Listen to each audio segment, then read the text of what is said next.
Hello students and welcome to the discussion of financial derivative model 4. So today we'll take up the model 4 which deals with the swaps. So it's a very interesting topic that we have been come across in the financial derivative. Let's try to understand these swaps. What is the swaps is all about? Okay, the standard definition or the meaning of the swaps goes like this. What is a swap? Swap is a transaction in which two parties agree to exchange a predetermined series of payment over time. Okay, it is a transaction. When you say transaction, it is a transaction between the parties, between the two or more than two parties. Possibly the swap can be between two. So minimum what is required is a two parties. So maximum it will be two, three, four. It can go on. Okay, and it is agree, it's an agreement. When you say it's an agree, parties to agree, it is an agreement. So majorly it is a type of a contract, right? What type of a contract? As you said, like it is an option contract, forward contract, and a future contract. So this swap is majorly in a forward contract, which is has a characteristics of forward contract, right, between the parties to exchange the predetermined series of payment over time. So it is a agreement or in a contract for exchange of predetermined. When you say predetermined, so it is been before entering into the contract, it has been defined the payment or the exchange of cash flows. What cash flows is required to be exchanged? There is nothing like uncertainty here. Everything is been certain, right, over a period of time. Or a miss, it is predetermined what should be exchanged in the contract for a word of or a period of time, that is kind coming days, right? This is one such introduction. Coming to the next, swap. What is swap? We have another way of learning, and it is an agreement between two parties to exchange interest or currency. More specifically, what is that it is going to exchange, right? So it is going to exchange the payment. What payment? Payment is about the interest or it is about currency, right?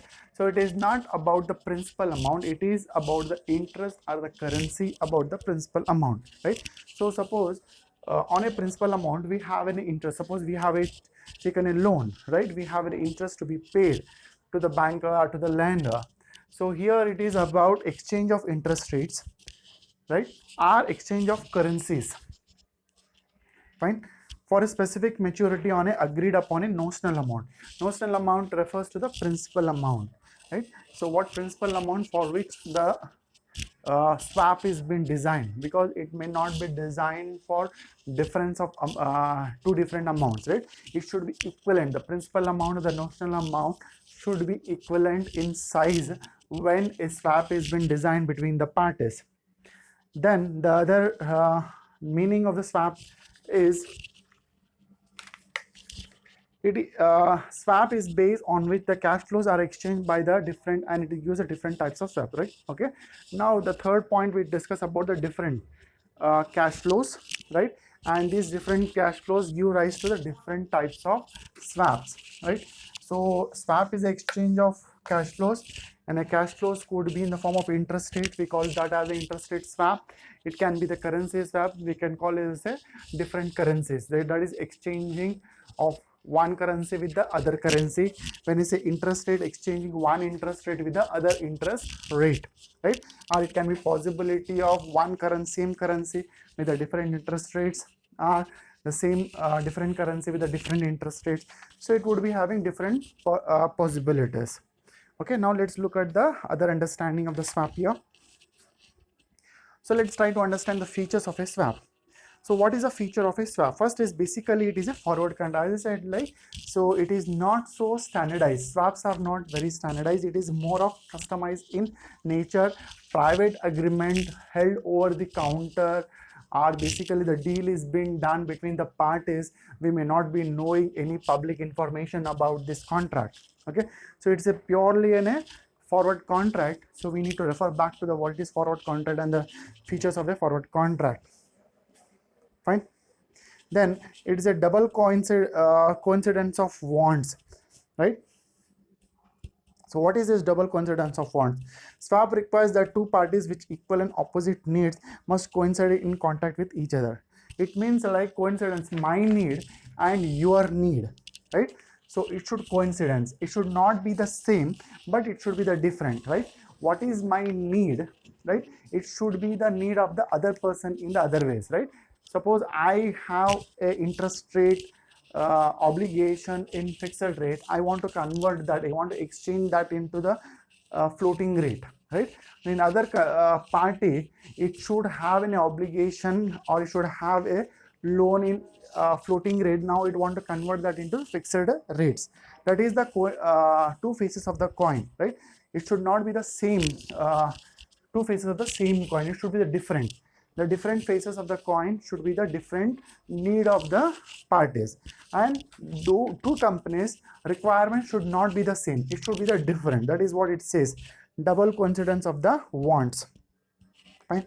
So then comparative advantage. The other feature of the swap is the parties who enter into the contract, they should have a comparative advantage.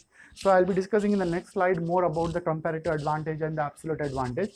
One such principle of swap is they need to have an advantage. What is the advantage? It means you need to have an edge over the other company or a bank in the form of access to the loan or access to the interest rate, access to the loan or cheaper rate of interest loan in the form of currency or in the form of interest rate was comparative advantage, right? You need to have little advantage over the other. Not exactly, not completely, right? Partially at least you need to have a accessibility in terms of advantage. Next, necessity of an intermediary. Since these swaps are been designed where the parties are being spread across the global, so we may not be knowing the requirement of each of the party who is widely spread across the different countries.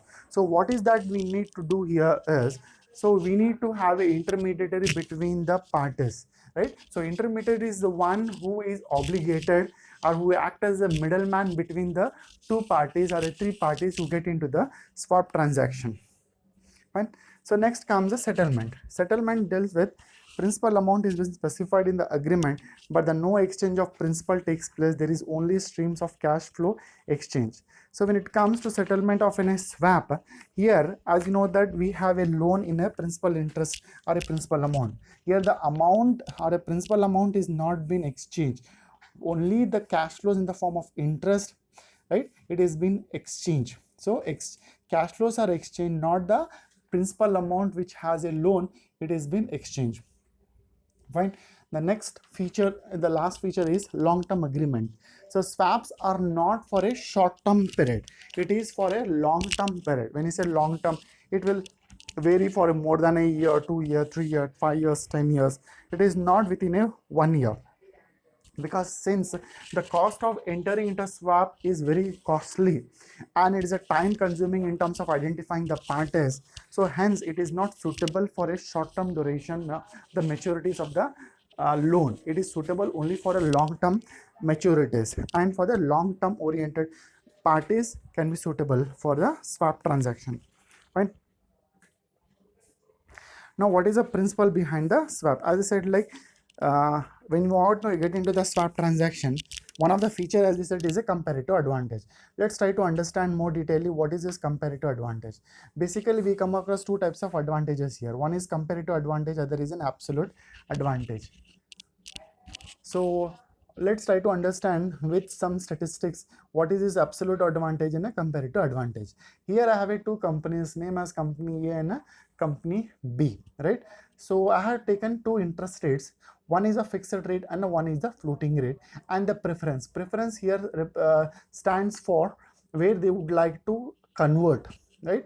So they would like to change, they would like to exchange the cash flows. Now let's take the company A. Company A has an accessibility on its own capability, on its own capability or in its own rating, right? Where they can access the fixed rate of interest at 10%, right? Whereas they can access on its own without taking the help of any other company or any other intermediary. On its own, if they can want to raise the loan, they can raise the loan in a floating rate for PLR plus 0.2. What is this PLR? PLR refers to the prime lending rate. So we have a different lending rates. So in simple, let's understand it is a floating rate. Now what is fixed and floating? Just to give you input, fixed rate of interest is a rate which doesn't change. It is going to remain fixed from the date when it has been issued till its maturity dates. Irrespective of what crisis comes into the picture, the rate is not going to get altered. When we say floating rate is a rate of interest when it has been issued by the lender, right? It is very clear till the date of maturity, it keeps changing based on the current market rate of interest that has been prevailing into the market. So it is not been fixed, right? So what is this PLR? That is nothing but floating rate on the date of payment, plus you need to pay a little extra based on your credit rating. What is that you need to pay extra? You need to pay 0.2%, that is 20 basis point you need to pay, whatever the prevailing interest rate on that day plus the 20 basis point. 20 basis point is nothing but 0.2%, right? Suppose let's say on the date of payment the floating rate stands for 9%, you need to pay 9.2%. if it is say 8%, it is a 8.2%. let's say the floating rate is 11%, it is 11.2%. so it is not fixed, it keeps changes. Whatever the rate plus 0.2, that is fixed, that you need to pay. So this is accessibility of a company A on its own for a fixed rate and the floating rate. Similarly, the company B goes to the lender and say that I want to raise a loan from the in the form of fixed rate based on its credit rating and the capability, right, and its financial stability as such, right? The banks or the lenders will lend 12% for company B. Why is the difference for company A and company B? As I said, like different company will have a different rating agency based on their rating, based on their risk taking capability, or the rating which is been given by the bank or by the rating agency, right? The banks will lend at a different rate of interest. So for the company A it is 10%, if for the company B the same rate of interest it is 12% in the fixed rate. Same the company B goes for floating rate of interest, it is PLR plus 1%, that is PLR plus 100 basis point, that is 1%. Okay, now if I look at the difference, next it is being shown here. The difference between fixed rate is 10 and 12, it is 2, what we call as a quality difference, and LIBOR and LIBOR just get cancelled, 1 and minus 2, it is 0.8. right? Now I can easily look at in this and say that company A, it's having an absolute advantage. Now what is absolute advantage? An absolute advantage is a company where it has benefit or it has advantage in all the markets or in the given two markets, right? It has an advantage in fixed rate market as also in a floating rate market, right? When I say in fixed rate it can raise at 10%, in floating rate also it can raise at LIBOR plus 0.2, which is less than company B. Even in a fixed rate it is less than company B, right? So hence I can say that company A is having absolute advantage both in fixed rate as well as floating rate. That is what I call as an absolute advantage, right? But whereas a company B has not having any advantage, right? If I look at fixed rate, there is a difference of interest rate of 2%, but whereas in a floating rate the difference of interest is 0.8. so I can't say that company B is having advantage in fixed rate, nor I can say in a floating rate, but partially I can find that company B is having comparatively a better advantage. What is that comparative? 0.8 is very nearer to the company A in the form of floating rate. When you say fixed rate, it is a larger difference. 2% is a very larger difference, whereas 0.8 is a smaller difference. So hence I can say that company B is having a comparative advantage in floating rate because the difference is only 0.8. okay, but whereas not in the fixed rate. So hence I say company A is having absolute advantage both in fixed rate and floating rate, but still they would like to reduce the interest rate, still they want to reduce the cost, still they would like to enter in the swap and want to see that there is a benefit by entering into the swap, and they want to reduce the cost. Whereas a company B is having comparative advantage in floating, right? So this is about clarity about comparative advantage and floating rate. Now let's look at about the preference, right? So they have been given the preference that company A prefer floating. What does it mean? When a company A wants floating, it very clearly shows that company A has having, before entering in a swap, company A is having fixed rate of loan. So company A is having fixed rate of loan, and under a swap transaction they want to convert that to the floating. So they want to move from fixed to the floating under a swap transaction, whereas a company B wants preference of fixed. It means that company B is having a floating rate. Before entering into the swap, they're having a floating rate. Okay, this is what you need to understand. When you say preference is what they want to change to floating. Company A wants to change to floating, company B wants to change to fixed, right? So it means before to that, presume that company A wants to change to floating, it means they have a fixed rate.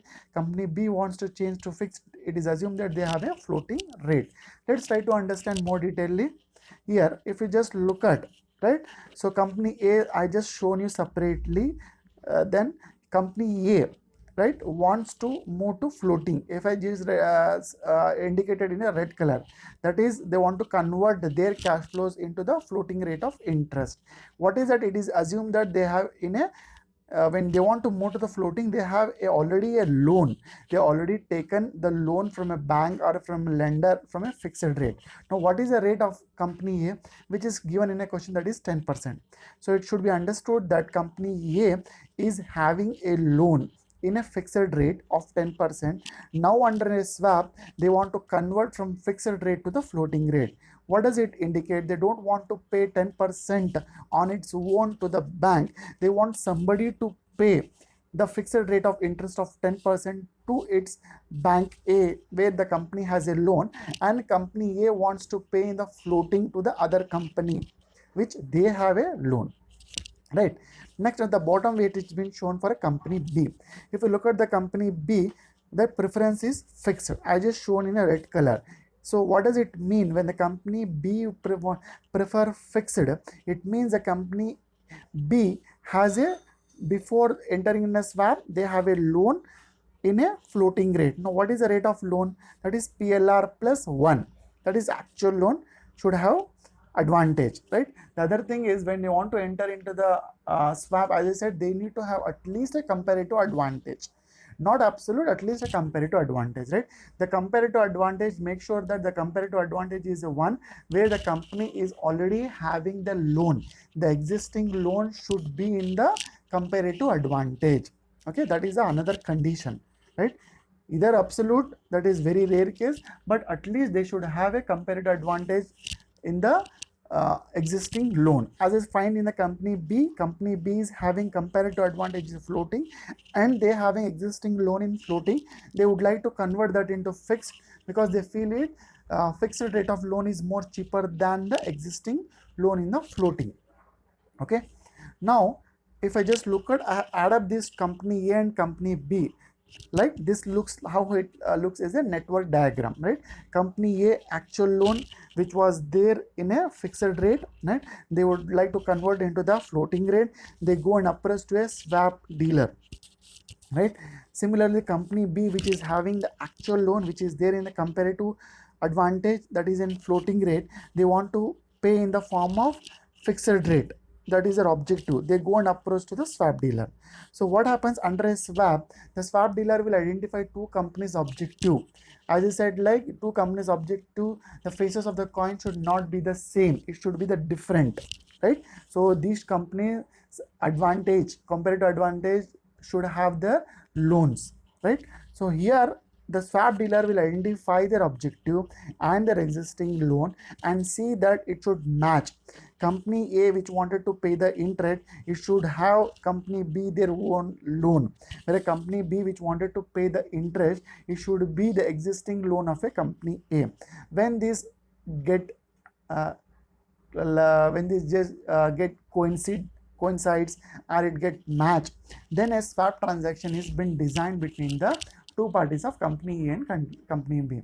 Under a swap design, what happens? Company A, right, which has an actual loan in a fixed rate, what it will go and upload to the swap dealer and pay the rate of interest in the floating to the swap dealer. Swap dealer collect the floating rate of interest from the company A and pay to the company B in a floating rate, right? That company B will in return pay the floating rate to the company to the bank B, right? Now let's look at the company B. Company B is having actual loan in a floating LIBOR. So company is not paying it on its own. What the company will do? Company B will pay fixed rate loan to the swap dealer. In return, the swap dealer will pay fixed rate to the company A. Company A will pass it on that rate to the bank A. So bank A and bank B are nowhere get affected. They will be continuously getting the rate of interest as it has been agreed into their contract between their respective companies, right? Now what is the benefit we find post swap, right? Under a swap or a post swap, we will find that the cost of borrowing, the cost of converting the cash flows from one rate of interest to the other rate of interest is more cheaper under a swap transaction than in its own. If they try to go on its own and try to convert it, right, the cost of exchange of cash flows or exchange of converting the cash flows is more costly than in a swap. This is what we find the beauty of the swap. After the completing, right, we will update the answer in a swap diagram and it will show you the actual benefit of swap, how much is the benefit and how exactly the process will go on. Fine. This is, we will come to an end about the conceptual understanding of an swap. Before I get into the numerical problem, I ask you everybody to go through this swap transaction and understand. If you have any clarity, please post your query so that you will have a more clarity when we go for understanding of the question 1. Thank you.